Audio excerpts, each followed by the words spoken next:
Lebih mengerikan, inilah Seudino episode 4. Jadi suatu hari, Mbah Tamin pergi keluar dan berpesan kepada Sri untuk menjaga rumah dan menjaga Dela. Namun, di saat kepergian Mbah Tamin ini, Sri malah diam-diam masuk ke kamar Mbah Tamin untuk mencari tahu sebetulnya ada apa di balik keluarga ini, rahasia kelam apa yang ada di dalam keluarga Atmojo ini. Dia masuk ke kamar Mbah Tamin dan menemukan sebuah laci usang. Dibukalah laci itu dan ketika dibuka, Sri menemukan boneka santet yang di bawahnya terdapat foto keluarga. Di situ ada Mbah Krasa, ada Dela, ada seorang bapak, ibu dan lain sebagainya. Bertuliskan keluarga Atmojo. Kagetlah si Sri, paniklah dia, langsung ditutup lagi lacinya, ditaruh semuanya, akhirnya dia keluar. Sejak saat itu, ketika Sri berpapasan dengan Mbah Tamin, Sri selalu ketakutan, penuh curiga. Di sisi lain, Mbah Tamin juga sama. Dia sering memerhatikan gerak-gerik Sri karena di sini posisinya Sri adalah pembantu yang lebih sering bertanya, lebih sering penasaran soal ini itu dan lain-lain dibanding Erna dan Dini. Suatu malam datanglah Sugik, supir keluarga Atmojo yang di awal mengantar Sri, Dini dan Erna ke tempat ini.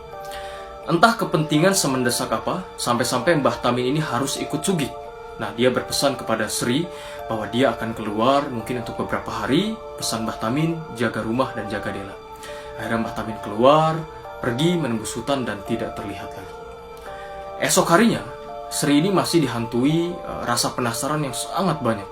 Dia berpikir petunjuk-petunjuk apa yang bisa membantu dia tahu tentang misteri di balik keluarga Atmojo ini. Akhirnya dia berniat untuk masuk lagi ke kamar Mbah Tamin, mencari petunjuk-petunjuk lain yang mungkin ditemukan dalam misteri keluarga Atmojo ini. Akhirnya malam pun tiba, dia harus menunggu Erna dan Dini tidur dulu supaya masuk. Dan ketika Erna dan Dini sudah tidur, Sri diam-diam menyelinap masuk ke kamar Mbah Tamin. Ketika masuk, Sri membuka kembali laci kemarin yang di dalamnya terdapat boneka santet dan juga foto keluarga besar keluarga Atmojo. Tapi ternyata Sri ketika membuka laci itu tidak ada lagi foto-fotonya, tidak ada lagi boneka santet. Sri kebingungan dong dia, mana nih bukti-bukti yang kemarin? Dan ketika dia lagi panik nyari sesuatu, di belakang dia ada orang yang lewat. Dan ternyata orang itu adalah Dela Atmojo. Gadis yang selama ini terbujur kaku tiba-tiba merangkak ke arah Sri sambil menyeringai, giginya busuk dan hitam. Dia berkata kepada Sri, "Kamu anak kecil tidak usah ingin tahu apapun. Kamu jangan cari masalah, lagi pula aku tidak nafsu untuk mengambil nyawamu. Cara dia melakukan ini membuatku malas mengambil nyawamu," kata si Dela ini. Dia menyeringai, dia pokoknya ketawa-ketawa lah si Dela ini.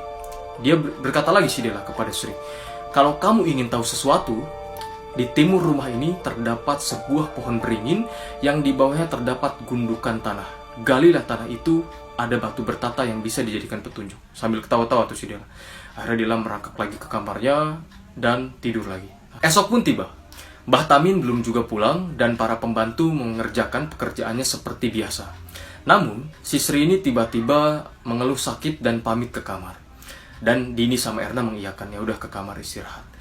Alih-alih ke kamar, ternyata si Sri ini terbayang-bayang perkataan yang disampaikan oleh Dela semalam. Jadi Dela Atmojo semalam kan mengatakan kepada Sri, kalau kamu ingin tahu misteri di balik keluarga ini, pergilah ke hutan. Di sana ada pohon beringin yang di bawahnya terdapat gundukan tanah. Galilah tanah itu dan kamu akan menemukan petunjuk baru. Akhirnya si Sri, dia pergi sendirian ke hutan. Betul, dia menemukan pohon beringin itu. Di bawahnya terdapat gundukan tanah. Namun ternyata gundukan tanah itu bukan gundukan tanah biasa. Di situ terdapat papan nisan bertuliskan Dela Atmojo. Kagetlah si Sri. Ini maksudnya apa Dela Atmojo? Dela Atmojo kan masih hidup gitu yang diurusin. Tapi kok ada Dela Atmojo makamnya di sini? Apa Dela Atmojo udah meninggal apa gimana? Dia panik. Tapi tanpa pikir panjang, dia langsung menggali makam itu dan dia menemukan boneka santet. Ketika diambil boneka santet itu, dia mendengar suara cekikikan dari segala arah seperti menertawakan dia. Dia tanpa pikir panjang langsung menggali, dan akhirnya dia langsung mengubur lagi, lari ke rumah, dan disimpanlah boneka itu di lemarinya. Malamnya keadaan seperti biasa. Malam itu kebetulan Dini yang bertugas untuk memandikan Dela. Sementara Sri di dapur, memasak makanan untuk mereka makan, dan Erna di kamar.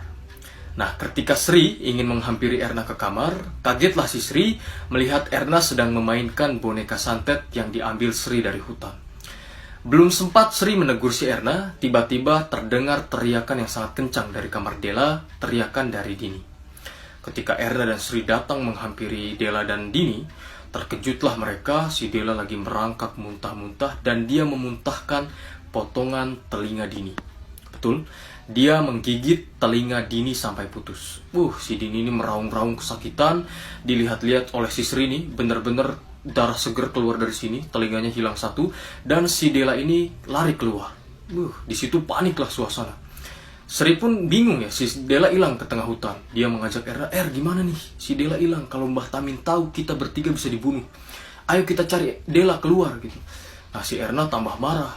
Apa kamu gila nyari si Della jam segini? Ini udah tengah malam di hutan, gimana nyarinya? Paniklah si Erna. Akhirnya Sri memutuskan untuk lari ke tengah hutan sendirian untuk mencari Della. Dan dia berpesan kepada Erna untuk menjaga Dini di rumah. Aku lari sendirian ke hutan buat cari Della, kamu jaga Dini di sini. Diambillah Petromax, larilah Sri ke tengah hutan tanpa tujuan yang jelas, dan bagai mencari jarum di tumpukan jerami, hutan seluas itu membuat Sri tidak berhasil membawa Della pulang ke rumah. Ketika Sri pulang ke rumah, Sri melihat genangan darah yang sangat banyak, dan Sri bingung ini darah siapa gitu. Dan ketika Sri masuk rumah, Sri melihat Dini sedang menutup muka si Erna dengan kain putih. Erna telah meninggal. Diceritakanlah kepada Sri dari si Dini tadi, Erna sudah meninggal Sri. Dia muntah darah, mukanya hancur, hidungnya hancur. Dan tentu ini ada kaitannya dengan boneka santet yang dimainkan oleh si Erna, yang kepalanya dicopot oleh dia sendiri, dibuka rambutnya dan lain sebagainya.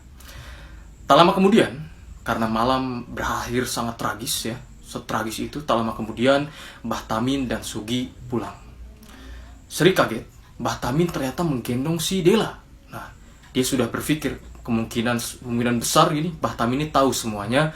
Namun perkara Erna meninggal mungkin Mbah Tamin belum tahu. Tapi ternyata